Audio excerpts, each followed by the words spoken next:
Alors, professeur, nous parlons de la question du Bwiti ce matin.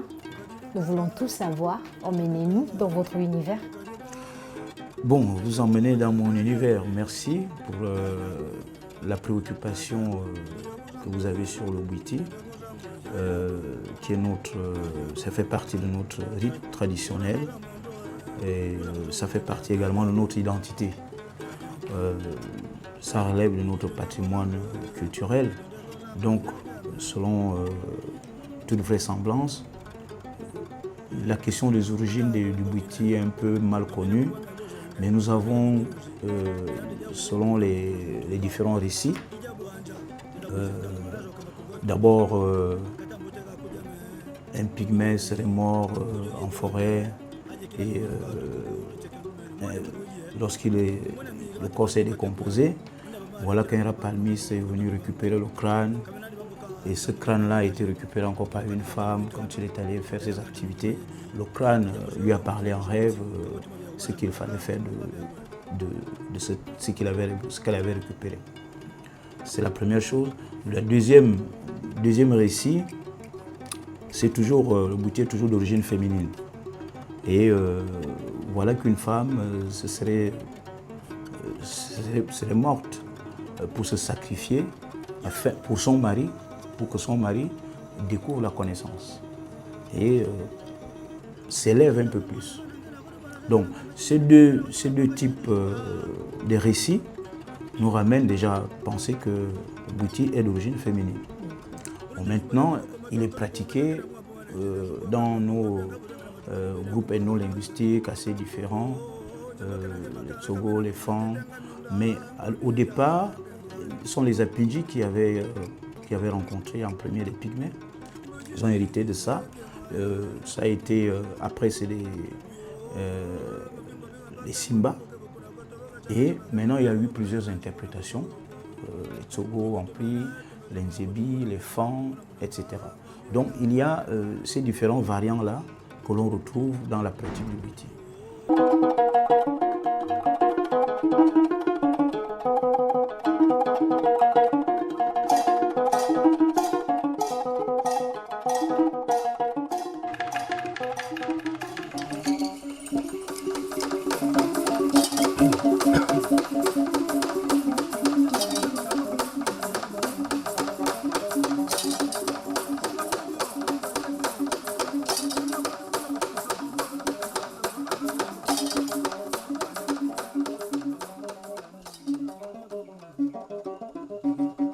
Moi, c'est Maître Moussolou. Et là, à côté de moi, vous avez Maître Moukokboy. De nos noms, moi, Lekouma André, et lui, Tchombe. Et vous occupez quel grade dans le Bwiti? Déjà, nous sommes des pères initiateurs. Dans le Bwiti, ça s'appelle une mère initiatrice. Et donc, nous occupons le grade de mère initiatrice. Parce que normalement, je pourrais dire Nima, mais encore que c'est selon le nombre, selon l'expérience acquise pendant la période de mère initiatrice qui finit par nous permettre de devenir plus tard des Nima. D'accord. Puisque nous parlons du Bwiti, certains pensent que c'est une secte. Vous pouvez nous expliquer? Secte, pas du tout. C'est une tradition, c'est des habitudes culturelles des peuples bantous, acquises par le canal des Pygmées, qui était déjà là avant nous. Et le Bwiti est resté dans nos vies un modèle parce que nous avons la possibilité, de par le Bwiti, d'avoir, comment on va dire, des règles, des obligations face au monde dans lequel nous vivons, à la nature et aussi face aux hommes avec lesquels nous vivons. Donc il devient un mode de vie par exemple, là nous sommes dans une cérémonie de on va le faire selon les règles du Bwiti. Voilà. Alors, puisque vous parlez des règles du Bwiti, quelles sont ces règles? Elles sont nombreuses. Certaines ne peuvent pas être données là, parce qu'il y va du fait que déjà, nous sommes dans un milieu hyper secret. Et donc, pour justement être informé des règles, il faut d'abord être initié. D'accord? Ensuite, vous me direz, oui, mais tout à l'heure, vous avez parlé du modèle de vie, de ce qui nous accompagne tout le temps, mais il y a des initiés et des non-initiés. Je veux simplement dire par là que le Bwiti, ce n'est qu'un élément dans un ensemble, on va dire dans un ensemble de traditions ou de rites initiatiques. D'accord? Déjà, pour devenir un bouddhiste, il faut commencer d'abord par le Disumba. D'accord? Et ensuite le Mweri. Donc chacune de ces initiations a des informations à fournir aux nouvelles initiées. D'accord? Ou des préparations par rapport à son initiation au Bwiti Misoko, qui est lui un rite qui est beaucoup plus dans la voyance. Aujourd'hui, vous trouvez des tradis praticiens par le mélange et les interrelations qu'il y a entre les différentes branches du Bwiti Misoko, qui sont le Ngondé, le Myobe, le Benzo, le Mabundi, et ainsi de suite. Alors vous, comment vous avez fait finalement pour arriver au Bwiti? Quel a été votre cheminement? C'est une longue histoire, mais une superbe expérience. Parce qu'au départ, je suis artiste de formation, voilà, comédien de formation. Et donc je vais en 1991 rencontrer un monsieur qui dirigeait à l'époque le centre de loisirs des Jardins de la Pairie. À cet endroit, il y avait plusieurs ateliers. Il y avait des ateliers de théâtre, de danse et tout. Et donc j'arrive, je dis au monsieur, je veux continuer à pratiquer du théâtre. Et là, il me dit, oui, c'est très bien, mais il va falloir travailler un peu votre côté, votre gestuel. Et pour cela, il faut que vous intégrez le groupe de danse. Et là, à côté, justement, il y avait un groupe de danse traditionnel. Donc, de fil en aiguille, je vais commencer à travailler avec ces gens-là. Et puis un jour, parmi eux, il y en a qui m'amènent à découvrir justement le Bwiti, par le canal d'une veillée qui se déroulait du côté de Ali Bandeng à l'époque, chez Papa Moudaki. Voilà. Donc, je vais découvrir ce rythme merveilleux où les chants et les danses, sans oublier les costumes et les couleurs qui se mélangent dans la nuit autour du feu, c'était magique. C'était envoûtant. Et donc, voilà comment, par curiosité, je me suis dit, je vais un peu voir ce qu'il y a dedans, qu'est-ce qui attire ces jeunes, parce qu'il y avait des jeunes de mon âge à l'époque qui s'y intéressaient. Et à l'époque, il y avait justement le club de Bovengangoy. Donc c'était comme une mode à cette époque, je veux dire. Et donc, par curiosité, je suis rentré dans le Bwiti. Aujourd'hui, j'atteins tous ces degrés avec beaucoup de patience. Parce que je veux dire que l'expérience du Bwiti, elle est aussi belle, mais parsemée de plusieurs embûches.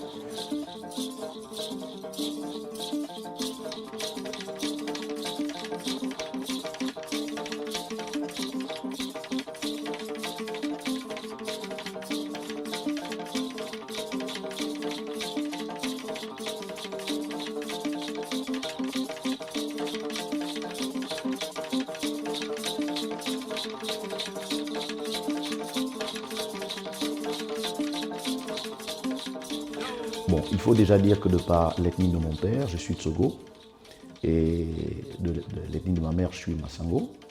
Et au sud, les Tsogo et les Masango n'ont pas une culture religieuse à la base, n'ont pas une culture de l'église. On a plutôt une culture de tradition, de rite et d'initiation qui tourne autour du Bwiti, du Mweri, pour ce qui est des hommes, et du Nyembe, pour ce qui est des filles. Donc le jeune garçon, pour passer de l'âge adolescent à l'âge mûr, pour être appelé homme, il doit se faire initier au sortir de la petite enfance. C'est ce que j'ai fait à l'âge de 11-12 ans. Et donc, lorsque on me prêche l'évangile, lorsqu'on me parle de Jésus-Christ, je venais de perdre mon père à l'âge de 8 ans, et puis j'étais, on va dire, renversé au-dedans de moi. Je marchais avec beaucoup d'appréhension, beaucoup de crainte. parce que j'étais conscient que c'était une œuvre de la sorcellerie. Et ce qui me tenait, c'était que mon père, grand boutiste de son état, n'a pas vu le coup venir. Et quand il succombe de manière brutale à une maladie dans une brousse et qu'il décède, je suis resté longtemps à me poser des questions. Je me suis demandé si lui, grand boutiste, n'a pas pu se protéger des autres sorciers. Ça veut dire que moi aussi je suis exposé, puisque n'ayant plus sa protection. Entendu que dans l'animisme, le père, surtout lorsqu'il est dans le même rituel que vous, est votre premier protecteur. Alors professeur, vous qui luttez pour la préservation de tous ces voilà, comment vous pouvez permettre que le bouti soit conservé, soit au mieux propagé comme ça, je dirais jusqu'aux extrémités de la terre, parce que c'est ça le but quand on a envie de propager quelque chose. Bien sûr. Alors, bien évidemment que toute notre identité doit être sauvegardée, tout notre patrimoine doit être préservé, parce que on dit souvent qu'on ne peut pas se développer en marchant sur la natte des autres. C'est-à-dire, ça fait partie de nous, et donc il faut laisser les pratiquants continuer à faire fonctionner le culte du bouti, l'initiation du bouti, la fonction thérapeutique du bouti. Ça, c'est dingue. Et puisque ça apporte des solutions aux questions qu'on se pose dans la vie, pour notre environnement, pour notre santé, pour même nos ancêtres, hein, d'où nous venons, où est-ce que nous allons, ces questions-là, les réponses sont données par le bouti. Et donc, nous, en anthropologie, on a souvent organisé des séminaires, des journées de réflexion sur le bouti. D'ailleurs, le professeur Bourbeau intervient dans notre master anthropologie africaine. Donc, c'est la preuve que nous devons toujours garder, et nous avons pas mal d'étudiants que j'ai en master anthropologie africaine qui sont initiés dans le bouti. Donc, vous pouvez visiter les temples, parce que ça a un lieu bien sûr et bien clair, bien déterminé, où on doit pratiquer. Donc, on doit toujours conserver cela pour l'avenir de notre, je dirais, gabonité, de notre vie, de façon essentielle, de notre réflexion, parce que ça apporte aussi de la réflexion du point de vue de tous les problèmes qui minent notre société.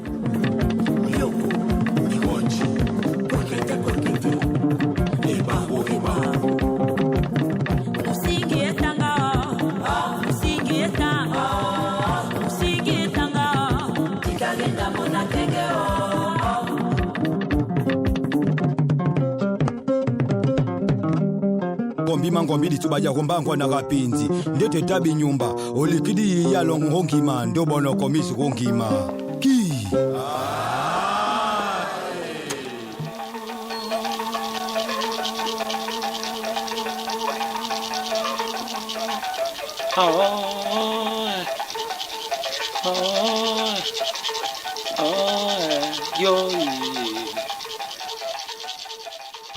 Le bouti, c'est tout un mystère. Et le bouti englobe toutes les traditions gabonaises. Le bouti est la mère de toutes les traditions et je peux même dire le père de toutes traditions. Alors, dans le bouti, tu trouves le melal, le mendiri, comment on appelle le mbumbayano, tu croises le njobi, en fait, dans toutes les ethnies, il y a la tradition. Mais la base, la tradition mère, c'est le bouti. Donc le bouti n'a rien à voir avec la sorcellerie.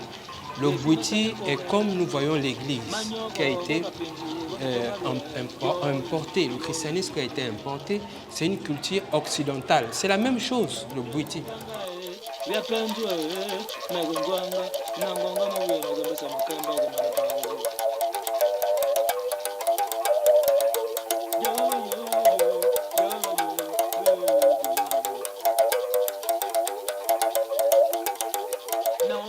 Alors on va parler un peu de vous. comment tout a commencé avec le Bwiti? Bon, je me suis initié en Mbumbayano. Et en Mbumbayano, c'est toujours dans le Bwiti. Et j'étais dans le christianisme, j'ai fait 18 ans dans le christianisme, mais blanche, jamais eu de défauts, jamais eu un problème. Mais j'étais persécuté. Chaque soir, j'avais des combats nocturnes physiques. Près de 17 personnes en soutane noire venaient m'attaquer. Tous mes voyages, on venait m'attaquer. Et un jour, pendant le corona, je vais être à la maison, lorsqu'on avait confiné, je vais écouter une voix fortement qui va me dire « Passe par l'initiation avant 2021. Avant que 2021 ne sonne, tu dois passer par l'initiation. » Je me dis « Oh, ça c'est quelle voix? Est-ce que c'est Dieu? Mais comment Dieu peut m'envoyer là-bas? Et là-bas c'est le diable, comme on a toujours dit et autres. » Et je suis allé voir ma grande sœur qui a été initiée depuis, qui a fait près de 20 ans elle a 22 ans dans l'initiation. Elle est mère initiatrice. Et ces choses-là ne pas possibles chez n'importe qui parce qu'il y a des voleurs de destin. Et je suis allé chez elle. Elle m'a dit, mais vous pensez que nous, dans la tradition, on ne sert pas Dieu? Mais au contraire, Dieu est dans notre tradition. Moi, j'étais à l'église aussi. Mais avec Dieu, Dieu peut t'orienter. Dans la tradition, on peut t'orienter dans le christianisme. Tout dépend de ta mission. Et je suis allé, mais il fallait trouver de l'argent. Une somme de près de 400 000 francs. Parce que l'initiation, c'est un coût. Hein. Tout ce que vous voyez sur mon corps là, tout ça, c'est un coût. Ce n'est pas n'importe quoi. La tradition, elle coûte cher. Tout accessoire traditionnel coûte cher. Une plume, elle est à 2 000 francs. Et en partant, je reviens, je trouve un contrat de 700 000. Mais en temps de corona, vous connaissez ce qui s'est passé en 2 ans. Vous allez trouver 700 000 où? Qui va vous donner 700 000? Je trouve 700 000 le lendemain pour un contrat de prestation. Je suis allé payer mon initiation. En payant mon initiation, lorsque je rentre pour la première fois, les arbres de la forêt gabonaise vont me dire « Tu es notre fierté ». Dieu va parler par un tonnerre en disant « Voici la renaissance ». Le frontalier commence à battre comme lorsqu'on vient d'accoucher un enfant. Je sens qu'on vient de m'accoucher. Et les ancêtres me disent, ton nom désormais, c'est Maître Ovenga, l'infatigable. Maître, c'est parce que tu es un maître dans ton art et que tu peux transmettre. Ovenga, c'est un arbre qu'on ne peut pas grimper parce que si tu grimpes, tu glisses, tu tombes. Et l'infatigable, c'est que je peux danser très rapidement un rythme très poussé qu'un humain ne peut pas exécuter. Tu vois? Et aujourd'hui, en sortant de l'initiation, je me rends compte qu'on a été perdu. Mais ça ne m'a pas enlevé Dieu, ça ne m'a pas enlevé Jésus, ça ne m'a pas... Au contraire, aujourd'hui, on ne m'attaque plus comme avant. Tous ces gars-là ont disparu parce que je les ai combattus là-bas. Mes ancêtres ont été avec moi. D'où je viens, je témoigne parce que je suis un témoin oculaire de ce que j'ai vécu dans la tradition. Et je ressors de là fier et je dis, mais c'est une bénédiction. Aujourd'hui, je reçois des chansons, je reçois des messages. On me dit ce qu'il ne faut pas manger, on me dit comment il faut parler. Même là où je suis là, on me transmet des messages. Voilà comment il faut parler par rapport à ça, ça, ça, ça. Voilà ce qu'il ne faut pas dire par rapport à ça, ça, ça. Donc, un initié, c'est quelqu'un d'averti. Il est averti. Et à chaque fois qu'il y a un danger, les ancêtres viennent te dire, attention, là, il y a un danger. Je prends un exemple. J'ai reçu un fusil nocturne. Et à 3 heures, c'est ici, vous voyez. Et à 3 heures, il y a un bouton qui va apparaître ici. Et l'ancêtre vient me dire, le génie qu'on appelle l'ange gardien, parce que le génie, c'est l'ange gardien. Il vient me dire, attention, on t'a lancé un fusil nocturne, prends ça, prends ça, prends ça. Dès que j'ai pris ça, dès que j'ai mis ça ici, j'ai reçu le courant sur le pied. En pleine 3 heures, l'électricité sur le pied. Et tout d'un coup, boum, il y a eu un cercle rouge ici. Et ça a disparu jusqu'aujourd'hui, je vous parle. C'est ça nos ancêtres. Ils sont là pour nous protéger. Ils ne sont pas là pour nous tuer. Donc voici qui est Maître Ovenga désormais. Aujourd'hui, je reviens enrichir mes prestations dans notre culture parce qu'elle est notre patrimoine et elle nous représente. Ah, bah c'est...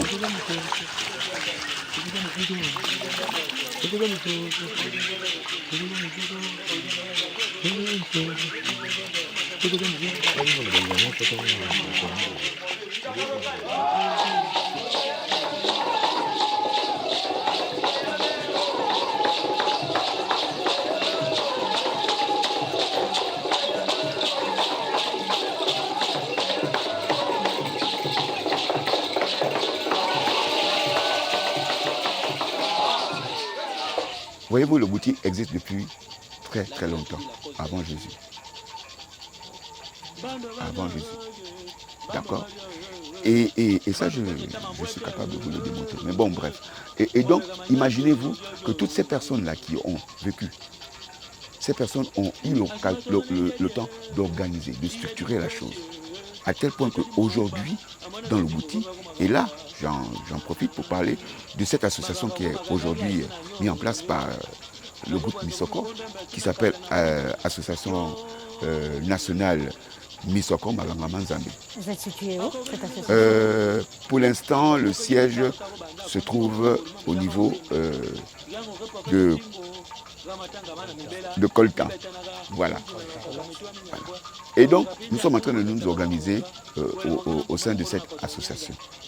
D'accord? Et donc, je disais qu'il y a des grandes familles.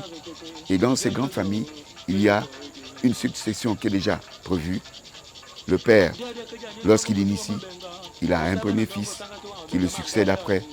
Et dans cet élan-là, vraiment, rien n'est fait au hasard. Rien n'est fait au hasard. Tout est programmé.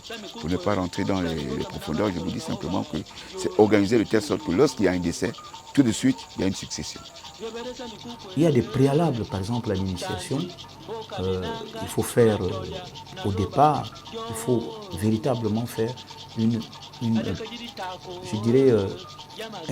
confession qui doit vous libérer totalement avant de s'élever.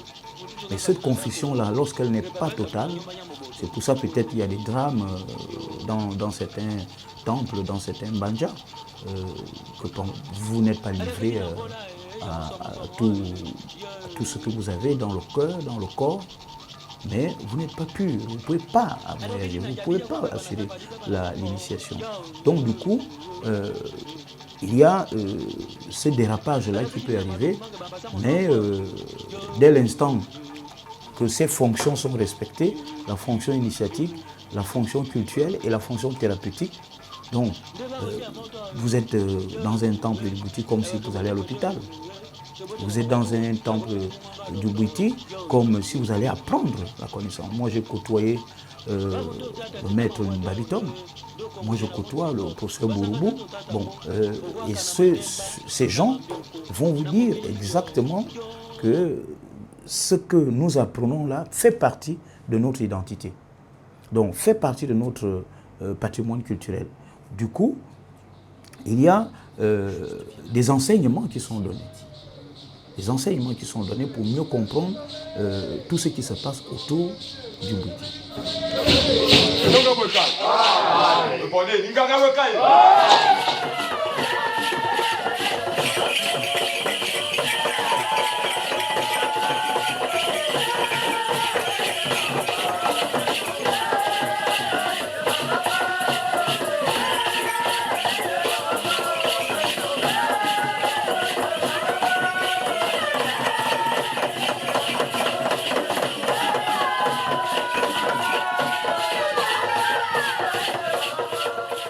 Le Bouti pour qui? Le Bouti pour qui? Mais le Bouti pour l'humanité. Le Bouti, nous sommes sur terre comme des médecins dans un hôpital. Je ne sais pas si j'ai compris votre question. Et donc, notre objectif, c'est d'aider, de soigner pas que nos frères, pas que nos familles, mais si possible l'humanité. Apporter notre connaissance des plantes, des écorces, de l'iboga à l'humanité, afin qu'ensemble nous puissions trouver les moyens de pallier à toutes ces pandémies qui se déclarent du jour au lendemain dans le monde.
Libreville, il est 20h du soir. L'équipe dont vient chez vous a rendez-vous au quartier Aveilla avec un maître initiateur qui prépare une cérémonie de retrait de deuil. Coco ici? Il y a quelqu'un?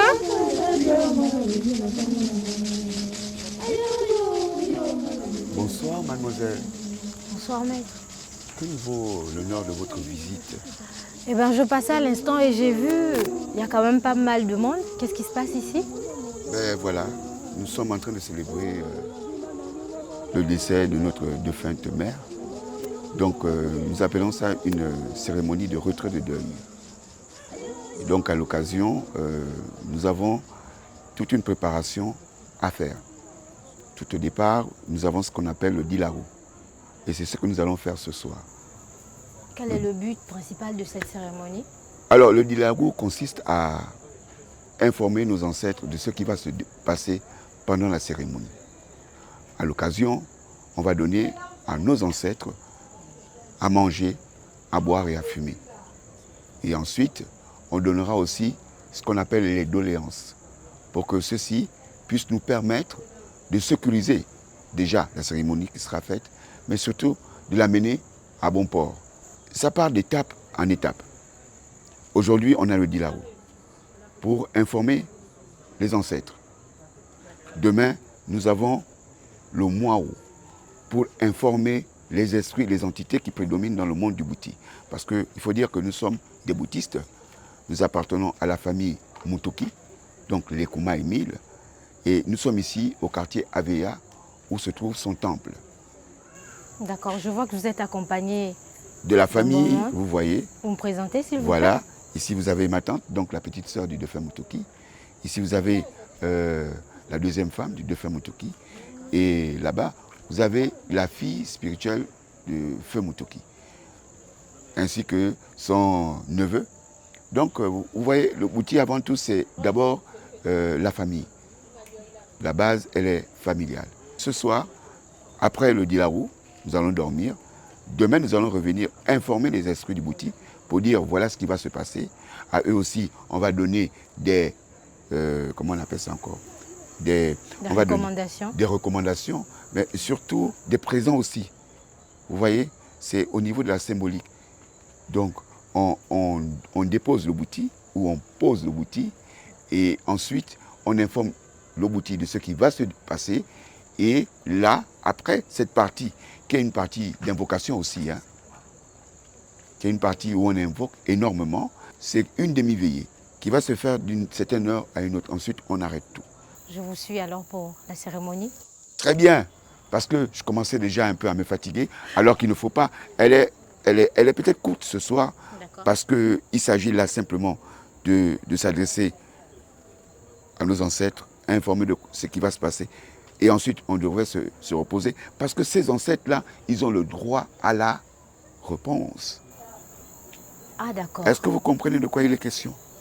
Nous communiquons avec les ancêtres pour que cela puisse nous édifier sur ce qui pourra se faire dans le futur. Est-ce que ça peut arriver que finalement, les ancêtres n'accordent pas? Bien sûr. S'ils ne quoi? sont pas d'accord, ben, on arrête. Wow.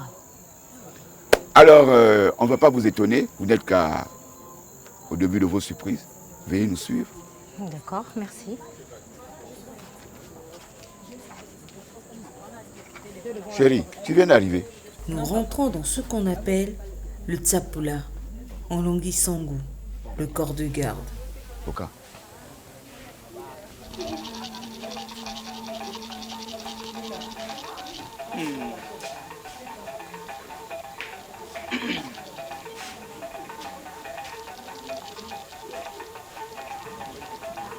Oh, non, c'est un plan que nous avons fait.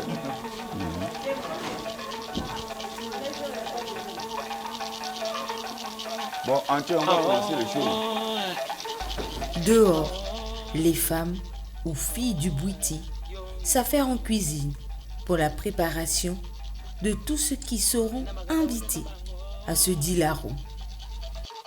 Bango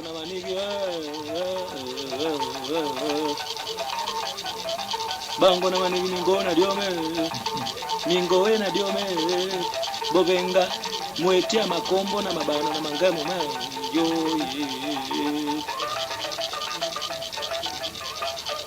Bon, na mawaya kami ni mana kombo ni na mabo koyi. Bosi si bona goma yo Basi. Nakonza. na mawaya kama mwana ya paga Gezinga saya kowe Inanga. manyogo go kapenzi Sigo. kutonga yo Mzona. vyambo vyanga vya pendu Dongo. nangonga mobuye na gambesa makamba ga manapa Donc comment c'est qui ça? Enigo. Pepe. Ni musulu. Bwe kayi. Wenye. Ah. Bon. Ce soir, la famille, c'est l'ouverture de cérémonie de Maman Eugénie. Maman Eugénie, c'était notre mère. Son vrai nom c'est Dibalou Henriette. Son nom d'initiation, c'est Nzao Bassé. C'était notre mère biologique et notre mère spirituelle. Elle est morte depuis un certain temps. Nous avons fait les premières cérémonies, celle de Mumbindu, de Mwengi d'ailleurs, excusez-moi. Aujourd'hui, nous nous retrouvons là pour les cérémonies de Mumbindu. C'est que le commun des mortels appelle le retrait de deuil. Bassé. Mais nous n'allons pas directement danser comme ça. Nous allons faire comme les vieux ont laissé. Bassé. Donc les vieux ont laissé qu'avant d'arriver loin là-bas à la danse, il faut d'abord commencer par avertir.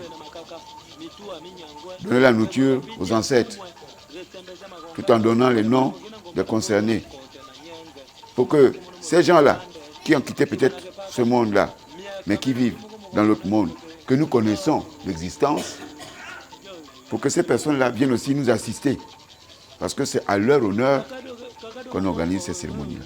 Donc aujourd'hui, Bassé, nous allons faire ce qu'on appelle le rituel du Dilaro.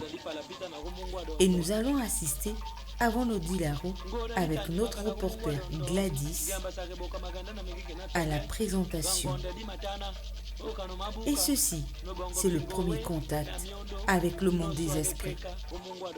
Mais avant d'arriver là-bas, nous avons une étrangère qui est arrivée dans notre village. Quand elle arrive comme ça, on ne s'attendait même pas.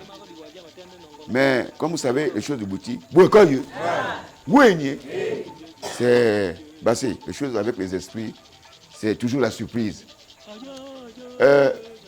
Maman, avec cette maman, pour que vraiment, elle aussi se détache de notre monde. Parce que quand on quitte ce monde, avec l'habitude, on a tendance à vouloir s'accrocher. Nous n'allons pas vous regarder comme ça. Nous allons effectivement faire le cérémonial comme ça se doit. Et au sortir de là, parce que chez nous on dit que c'est l'étranger qui amène les nouvelles. C'est l'étranger qui amène les bonnes choses. Bah, c'est lorsque vous avez une cérémonie, qu'un étranger arrive, c'est toujours un bon signe. Bah, c'est... Oh ah. Bonsoir à tous. Bonsoir. Déjà, merci de me recevoir chez vous. J'arrive à un moment assez important de votre vie. Je trouve la cérémonie. Et je ne suis pas venue chez vous les mains vides. J'ai apporté un présent parce que c'est ça la tradition. Il faut toujours honorer aux ancêtres. Oui. Quoi, vous n'êtes pas content, le temps je viens. Ah, d'accord. C'est rien. Je dépose ici. Non. Je mets où? Ouvrez. J'ouvre. Voilà. Comme ça. Très bien, de l'autre côté Encore aussi. Voilà, très bien. Et là, vous amenez ça comme ça. D'accord, je mets où? Voilà.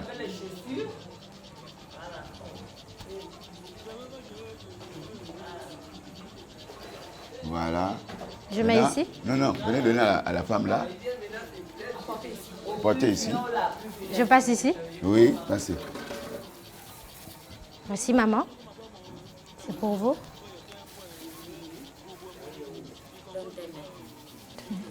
Attends, c'est pas encore fini? C'est pas encore fini. Oui. Voilà.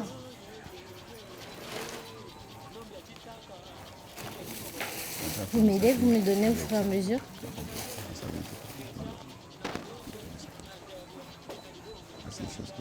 C'est maman.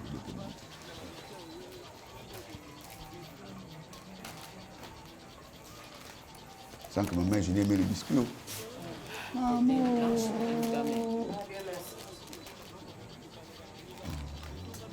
Tout ça que je fais là, c'est pour prendre le temps pour que le couteau, je ne sais pas où il est. Je veux tout savoir, c'est quoi la symbolique des gestes? Pour le geste, nous on te donne juste une bénédiction pour te dire merci. D'accord. D'un genou. Et toutes les femmes, vous envoyez les mains. Ok. En retour, il ne faut pas qu'il te manque 100 francs dans tes mains. Il ne faut pas qu'il te manque du bonheur dans tes mains, dans ta famille. Il ne faut pas que tu aies un problème de santé. Il faut que tu aies des enfants. Demain après-demain, ces enfants-là vont hériter de tout ce que tu vas faire dans la vie. Et tu dois te marier et avoir ton foyer et être une femme sage. C'est à cause de ça que tu vois toute la famille. Je te donne la bénédiction. Ce qui vient droit du cœur. Quand tu prends ça, tu me donnes le visage. Tu te mets debout, tu vas t'asseoir. Le repas avec les ancêtres est très solennel et prestigieux. Le bon geste est primordial, car c'est un maître Arrêtez. prince qui est servi. Ici, un blanc. Ben, écoute, Habillé. comme tu peux constater là, on va par ce geste-là déjà partager, tu vois. Les feuilles qui sont en dessous représentent les assiettes. Et donc, c'est des feuilles spéciaux. On ne va pas chercher n'importe quelle feuille. Voilà, c'est des feuilles qu'on utilise comme assiette. Et dessus, on va poser tous ces aliments-là. Et ensuite, on va les déposer dans les 4 coins du terrain. C'est quoi la symbolique de la torche indigène allumée? Mais la torche indigène, c'est ce qui représente la lumière. Parce que vous allez voir, nous allons travailler ici, mais au fur et à mesure, nous allons sortir à l'extérieur. C'est la torche qui va nous éclairer. Non seulement ça nous éclaire, mais c'est aussi l'encens qui permet d'attirer le type d'entité que nous voulons qui nous accompagne. Vous voyez? Donc tout est fait, comme je vous l'ai dit, de façon programmée. Nous avons le feu, nous avons les encens, nous avons la nourriture et les boissons. Vraiment, on associe tous les 4 éléments pour nous accompagner dans tous nos rituels. Donc là, par exemple, il est en train déjà de préparer la table avec les assiettes, tout ça. Ensuite, on va appeler les enfants qui vont se lever pour aller les poser. Mais avant, on a un Misambo qui va se lever pour donner les nouvelles aux ancêtres, pour leur avertir que ne soyez pas surpris.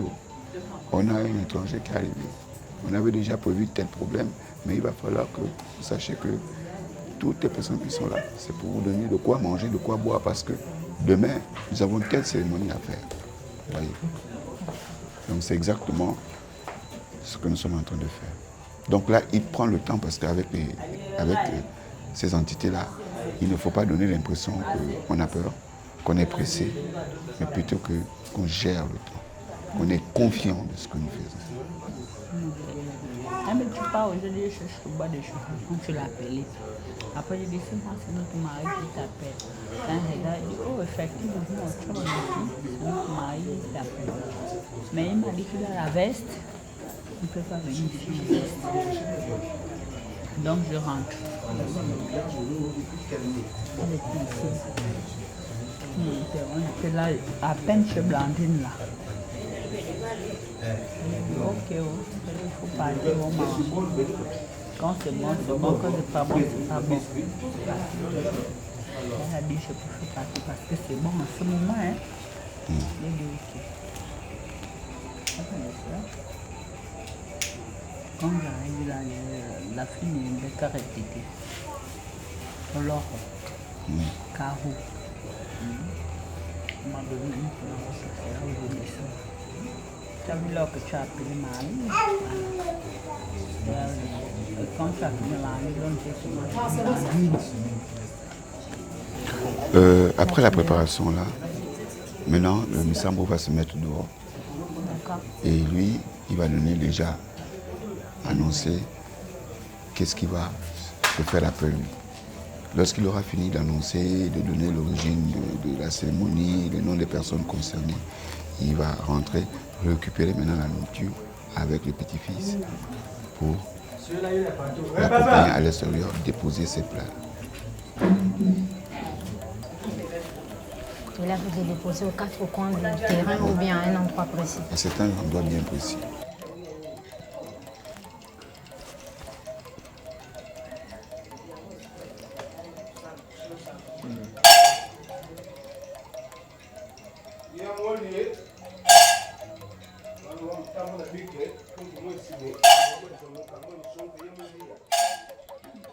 Le kindu, qui est l'instrument d'interpellation des moments d'urgence, est sollicité lors du Dilaru.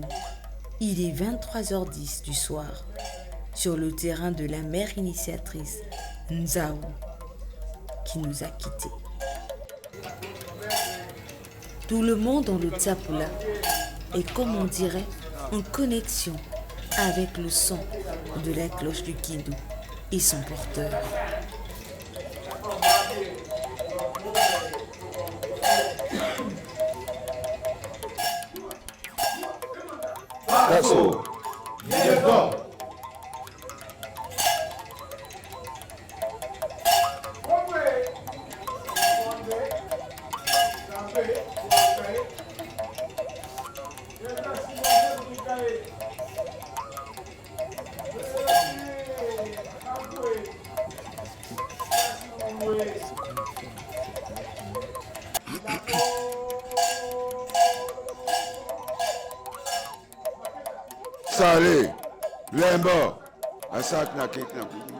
La civette, animal protecteur des mauvais esprits et guide des initiés dans le monde du Bwiti, est au centre du corps de garde et le garant de cette cérémonie du Dilaru.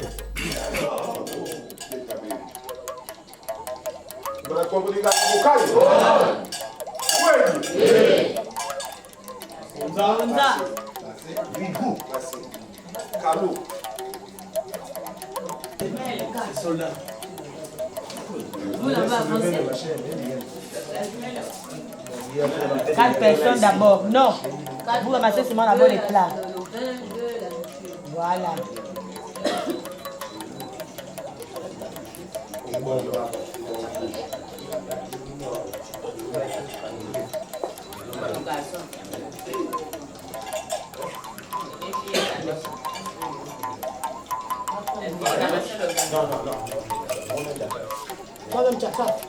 Donne-la la bouteille de...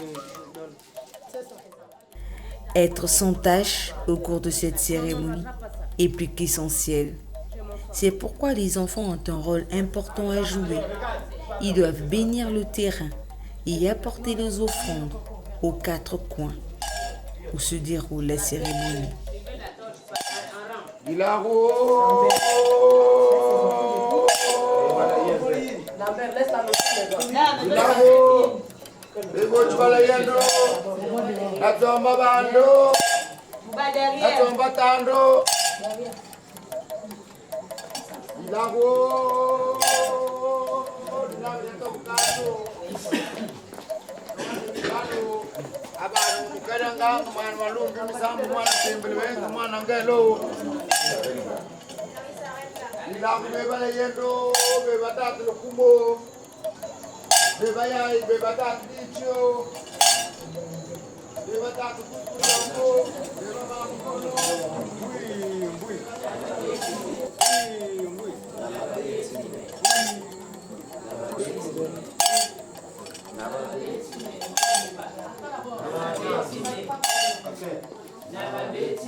La mission des enfants s'effectue avec des boissons, des invocations, des interpellations, des prières.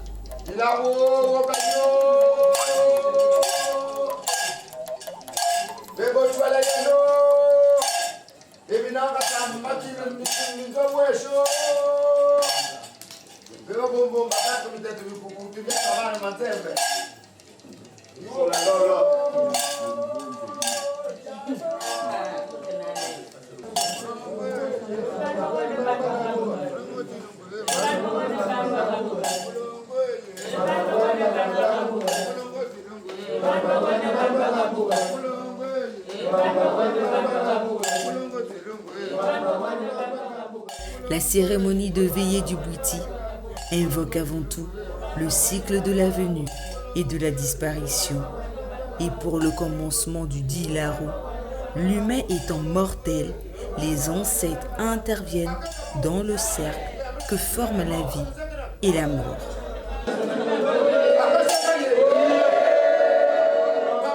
Nous avons envoyé des nouvelles, nous avons invoqué ce soir, nous avons donné la nourriture. Pendant le sommeil, pendant notre sommeil, celui de ce soir, s'il y a des messages, s'il y a des choses compliquées qui peuvent se présenter demain, eh bien, ces gens-là vont se manifester par le canal des rêves pour nous remercier ou pour nous avertir d'un quelconque incident, s'il y a incident. Voilà. Nous, qui avons tous partagé ce pain-là, nous sommes tous appelés à recevoir un message. Mais il y a des hommes qui sont réceptifs, il y en a qui n'ont pas cette possibilité de rentrer aussi facilement en contact avec ces entités-là. Donc finalement, ce sont eux qui vont choisir qui va véhiculer le message qu'ils vont apporter au groupe. Bouekaye, oui, c'est comme tout à l'heure, il disait qu'avant cette cérémonie, notre défunt père a apparu en rêve à 2 personnes. Pour dire, désormais, ne faites plus ce rituel-là comme ça, faites-le autrement. Donc c'est cette communication avec les esprits qui nous permet finalement de réguler nos activités spirituelles et surtout de les sécuriser. Et ni mana komodi nga boka yo. Oui ni. Basé.